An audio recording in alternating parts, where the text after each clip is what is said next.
বাংলাদেশি কর্মীদের জন্য মালয়েশিয়ার calling visa, Malaysia calling visa নিয়ে সরকার ও বিভিন্ন কূটনৈতিক পর্যায়ে নিয়মিত পর্যালোচনা ও আলোচনা চলছে। কলিং ভিসা এবং নতুন কর্মী নিয়োগ প্রক্রিয়া সম্পর্কিত সর্বশেষ তথ্য ও সতর্কবার্তা নিচে দেওয়া হলো। কলিং ভিসার সর্বশেষ আপডেট। পুনরায় চালুর সম্ভাবনা। বাংলাদেশ ও মালয়েশিয়া সরকারের মধ্যে দ্বিপাক্ষিক আলোচনার মাধ্যমে সিন্ডিকেট মুক্ত এবং স্বচ্ছ প্রক্রিয়ায় কর্মী পাঠানোর উদ্যোগ নেওয়া হচ্ছে।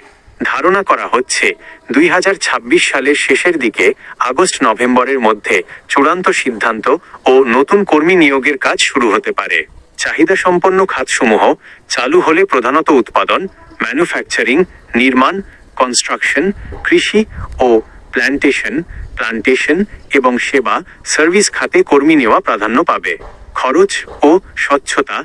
পূর্বের অতিরিক্ত ভিসা খরচ ও সিন্ডিকেট জটিলতা এড়াতে সরকারি সংস্থা বোয়েসেল, BOESL এবং অনুমোদিত রিক্রুটিং এজেন্সির মাধ্যমে সাশ্রয়ী খরচে কর্মী প্রেরণের পরিকল্পনা রয়েছে। সাধারণ প্রবাসীদের জন্য জরুরি সতর্কতা। অগ্রিম টাকা বা পাসপোর্ট জমা দেবেন না। এখনো চূড়ান্ত বোয়েসেল বা BMET সার্কুলার ব্যতীত কোনো দালাল বা অসাধু এজেন্সির প্রলোভনে পড়ে টাকা বা পাসপোর্ট জমা দেওয়া থেকে বিরত থাকুন। অফিসিয়াল তথ্য যাচাই। যে কোনো খবরের সঠিকতা যাচাই করতে জনশক্তি কর্মসংস্থান ও প্রশিক্ষণ ব্যুরো BMET এবং প্রবাসী কল্যাণ ও বৈদেশিক কর্মসংস্থান মন্ত্রণালয় এর অফিসিয়াল নোটিশ বোর্ডের দিকে লক্ষ্য রাখুন। অনলাইন স্ট্যাটাস ও বায়োমেট্রিক।